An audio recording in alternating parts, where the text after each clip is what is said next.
Hey there, Figs. Welcome to day 2 of the 10-day Do Something Challenge. Now, if this is the first one you've seen in the series and you're not really sure what this is all about, I will drop the link to you down in the description to the intro and the day 1. You can go back and watch those and come back, or you can just hang here, do day 2 with us and go catch the others later. Completely up to you.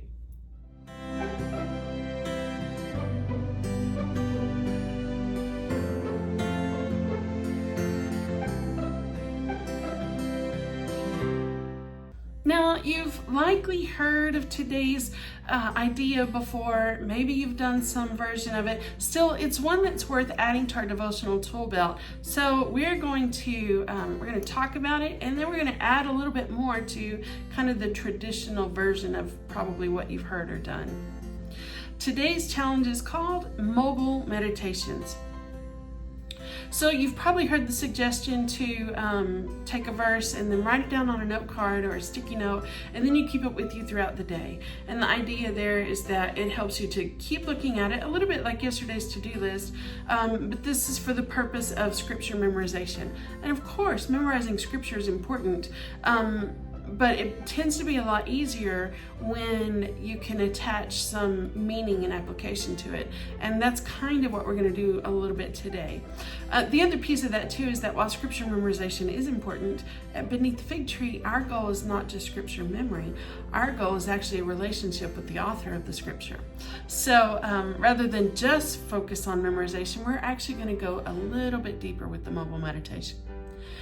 We're going to pray, read, write, speak, meditate, and engage. And I know it sounds like a lot, and I really wanted to come up with this really fun mnemonic to go with it, but we'd have been here all day for that. So instead, just hang with me. It really does. I know it sounds like a whole lot of stuff we're going to do, and you're going to have to memorize. You don't have to memorize it.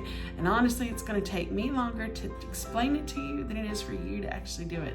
So just hang tight. Okay, so here's the first thing we're going to do a little bit different. Rather than pick some random verse or use a verse that everyone's telling us we should be memorizing, we are actually going to ask the one who knows us best for a verse for today, because he knows us best. So that's the first step. We're going to pray. We're going to ask him, super simple, God, what verse do you have for me today? And you don't need a bunch of these and thous. It doesn't have to be a pretty prayer. It doesn't have to be gut-wrenching. Just super easy, super quick. God, what verse do you want me to focus on for today? And if you feel like you aren't hearing God, I actually would encourage you, number one, you probably are. You just didn't realize it because it sounds so much like you that you've dismissed it. So here's what I want you to do. Once you pray, and I want you to be ready with a pen.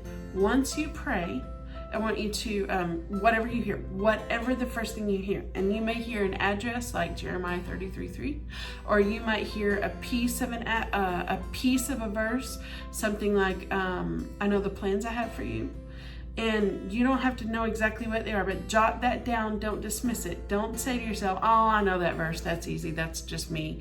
Oh, I've studied that verse over and over and over, and I know everything there is to know about that verse. Oh, I probably don't, but don't dismiss it. Go ahead and jot that down. This part of this is a practice in trusting that you're hearing God.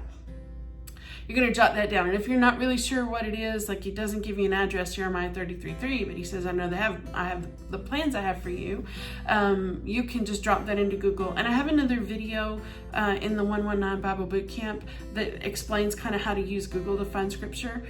So I'll drop the link to that in the comments down, or in the description down below. But basically you just go to Google and type in the part that you know. I know the plans I have, and then you could do verse. Afterwards, just type that in. I know the plans I have, verse. And if you hit enter, it'll come, you'll find it. Like, Google knows what to do with that. So thank you, Google, for, something good. Anyway, so you're gonna take that verse. Whatever comes to mind first, just go ahead and grab it. That's the one, write it down. And then you're going to read it. Read it in its context. So the scripture before and scripture after, so that you get the true understanding of it. Read it in other versions. And again, I have lots of videos in the 119 Bible Bootcamp about how to look at different translations, how to read the context, how to read the footnotes. If you want to go really deep into the scripture, go over to the 119 Bible Bootcamp, and I'll put those links down below so that you've got the easy access to those. Lots of ways to use, like Bible Gateway and YouVersion and Blue Note and all of those different tools and different ways to study scripture. I've got a whole video series on that for you. You can dive deep into that one. So anyway, so for today, just for the challenge, I just want you to read it. Read it in its context, read it in a couple of different translations, just to help you get a really good understanding of it, and then just ask God what it is that He wants you to take away from it. What does He want you to focus on? And then you're going to write. No surprise, this is where you're actually going to put the verse down on your note card or your sticky note or whatever, and you don't have to write it down if you'd rather print it out because you don't like your handwriting, though I will say there's value in your brain, linking to your brain what you write, but we're not going to get caught up in all of that here. So you can print it out if you would rather. You can even like highlight the words that are really speaking to you, circle whatever, little doodle, whatever, that will help you kind of engage with it throughout the day. And we'll talk more about doing some of that stuff in another challenge. But then the next thing is speak, because Romans 10:17 says that faith comes from hearing the message, and the message is heard through the word about Christ. Well, if faith comes by hearing, then we want to be hearing the word in our ears. So clearly, the easiest way to hear the verse you're meditating on is to speak it out loud, just like I'm doing right now for you. Or you could take that verse that you've written, and every person that you walk up to throughout the day, ask them to read it out loud for you. No? Yeah, probably not. Okay, so that's all right. Then we just need to be speaking it out loud to ourselves. Your ears need to hear it. Your soul, your spirit needs to hear it. Scripture says you need to hear it. Now, here's a bonus tip for you. Most of our cell phones these days come with some kind of voice recorder. So something, and I have actually done this, whole passages of scripture that I really wanted to just get soaked deep inside of me. I would record myself reading the scripture, and I know we all have this thing about hearing our own voice. I don't come back and watch these videos because I don't want to hear my voice. But if you will go ahead and record that scripture, then if you're driving around, you can plug it in and listen to it. Or if you're walking around, just turn it on and listen to yourself reciting the scripture. It's a little weird, I know, but we said we were going to do some weird things, right? So just try it, because then you're hearing God's word all day. And you can even, when you speak it, put emphasis on the words that are speaking most to your heart, because hearing that helps.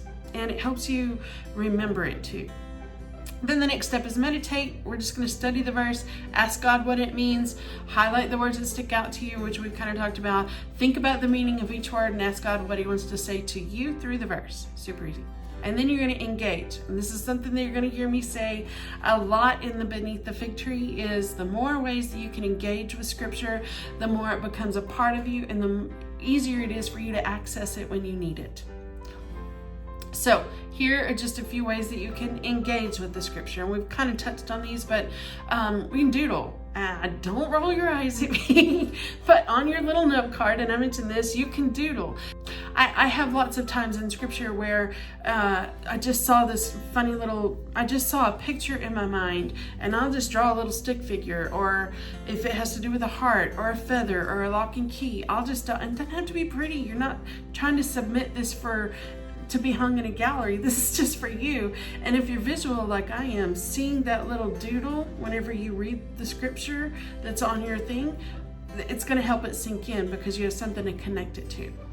You can also share it. You can share it with us here in the comments down below the video. You can share it in the Figs Community Facebook group. You can share it with me as a reply in the email if you get in the emails that go with these videos. But find somebody to share it with, because if you're sharing it, you're also processing it more for yourself. You can take the scripture and make it personal by putting your name in. If it says, John, the one whom Jesus loved, you can put your name, the one who Jesus loved, and make it personal and just allow yourself to kind of receive that scripture over yourself. You can journal it, and you have to know, if you've been around the Fig community very long, I talk about journaling. I don't journal every day, but there is a huge value in journaling and going back and seeing your journey, but also because as you write, your brain processes better and it helps it kind of to sink in. So just journal it. Write the verse in your journal, write your prayers as they pertain to it, write whatever you feel God is saying to you about it, or how you want to apply it in your life. That's day 2. I would love to hear how today's challenge went. Share your verse with me. Hop over in the Figs community, drop a comment down below, send me an email. Let me know how this one went for you. What did God share with you? What did you get out of today's challenge? And then the other thing too is to make sure you're hitting the subscribe button and the bell. I don't know where it's at. It's gonna be down there somewhere. But if you'll hit subscribe and then click the bell, then you'll get the notification whenever new videos drop, so you won't miss any of them. All right, Figs, I'll see you soon for day 3.